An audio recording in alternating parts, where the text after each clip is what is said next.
We're building another market. We're redoing Toy Market. Mutuni Market right now, if you go, is moving very fast. And it is right on a bypass. Yeah. So just on that line, even as we sit here today, the traders who are trading outside Wakulima Market on the street, they are there now. I've seen it with my own eyes today. Yeah, and so what was the fuss all about? I mean, because the impression you gave us is that you had agreements with the traders to move to Kangundo Road. Why are they still there? It's not the same traders. It's hawkers. So, then what is the point of moving one person only to be replaced by another? You have to keep doing it. You know, on theory, Senator, it's good to say we've moved them.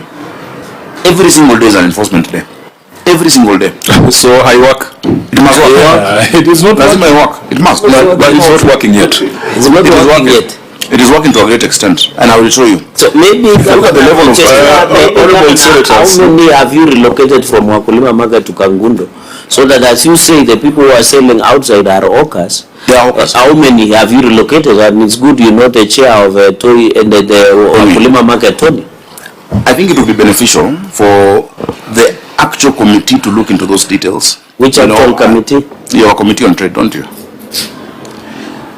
Governor, you have been very generous with information on other matters. When it comes to this, you think it should be handled by another committee, and because that's being fair. No, and I'll give the information. My apologies, Chair. If you look at the turnover of different people who, and you know, they're aching out a living. Chair, in the last 2 years, there have not been running battles in this city as used to be. You remember, you'd hear stories of hawkers being stabbed with pliers, fighting with the city. You've not had it in 2 years. You've not had a strike of matatus in 2 years because of our continuous engagement with them. And so at times, even if it might, you know, sometimes, you know, have a week of calm and they come back, there's a way we engage them pragmatically and then move them in a humane way. If we took the option of now putting armed police there and start beating up people, it will not work. So, yes, there could be days when traders show up, we engage them. You'll find 2 days where it is clean. Eventually, it has to settle. More markets. Right now, the discussion with them is about Mwariro. Yeah? And they've come to us as recently as last week through my CEC. That's why I'm saying a committee would go deeper into it because we're discussing the audit. Yeah, through my CEC just allow me to finish. Yeah. Through the CEC of markets, asking that yes, if you can give us space outside the market, the parking area at Mwariro, then we'd be happy to move from there. We want them then, okay, we agree, maybe for some of you, Kangundo is too far, come to Mwariro. It's a continuous engagement. It is not black and white, start and stop.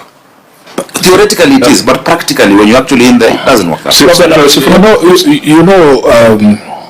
We started off very well. It's like a visit to the doctors, and you need to be very clear about your symptoms so that we know what you're suffering from and prescribe the proper medicine.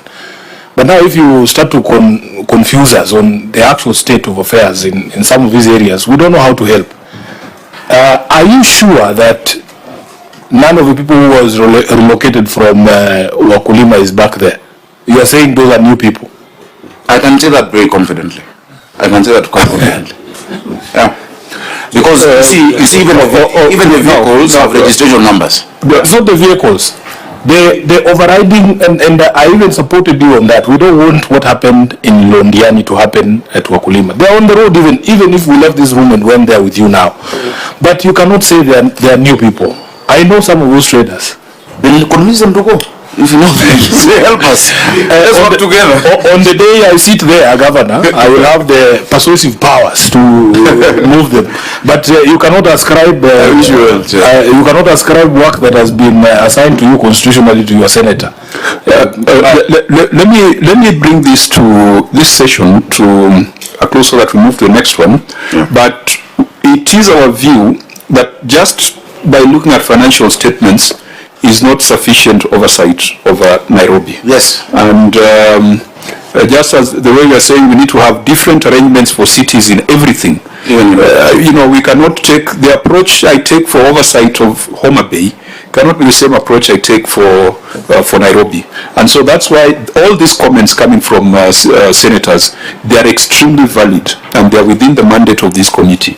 And members, I think Nairobi being just a stone throw away, in the next session, we probably need to be more on the ground, because instead of talking about wakulima in a boardroom, all we need to do is to go there.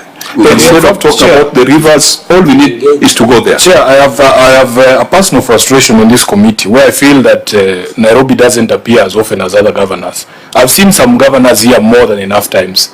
And the reason why all these issues build up is because I don't feel like we have enough sessions with Nairobi. So even from your chair, I think you need to give us more time with the Nairobi County government. And lastly, just because he has brought up markets, there was an issue, Governor, we raised with you about Kawa West Market, where your people allowed stalls to be built outside the gate of the market.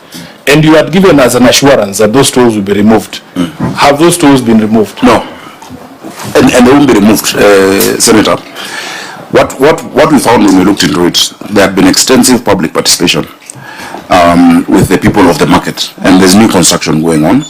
What they've agreed to do is to do differentiation of what is sold at the stalls, so that you don't have the same product in the market being sold outside the store. And I'll be very happy to furnish you with the public participation report there. I understand, I know you went there, I know the issues between, I know the chair of that market and the MCA and whatnot, but they'd actually done that participation, because I looked into it. I really, just like every other ward, it's a ward very close to my heart, and I've looked into it.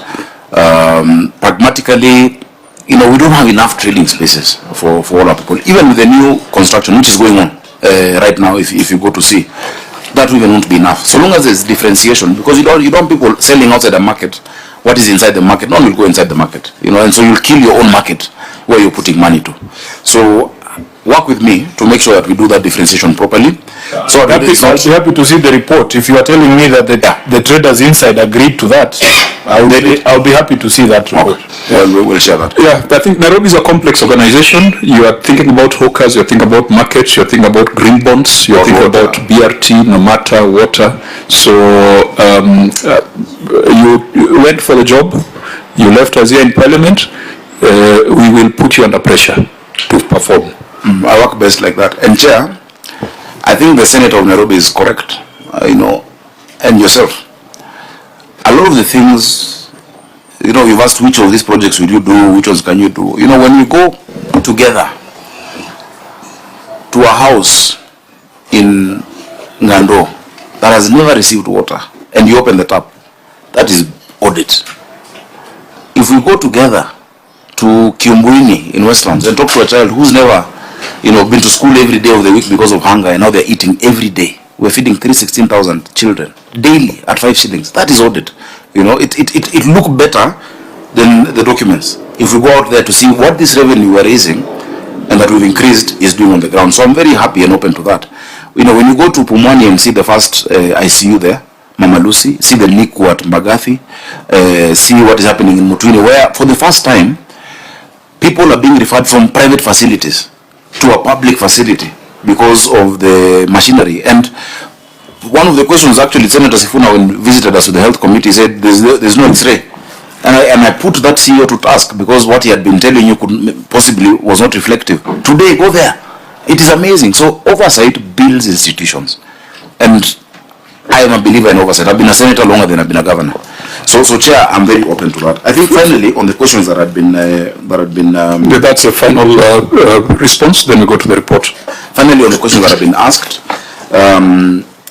2021, which is when NMS just took over, was 10. 21-22 was 8.9.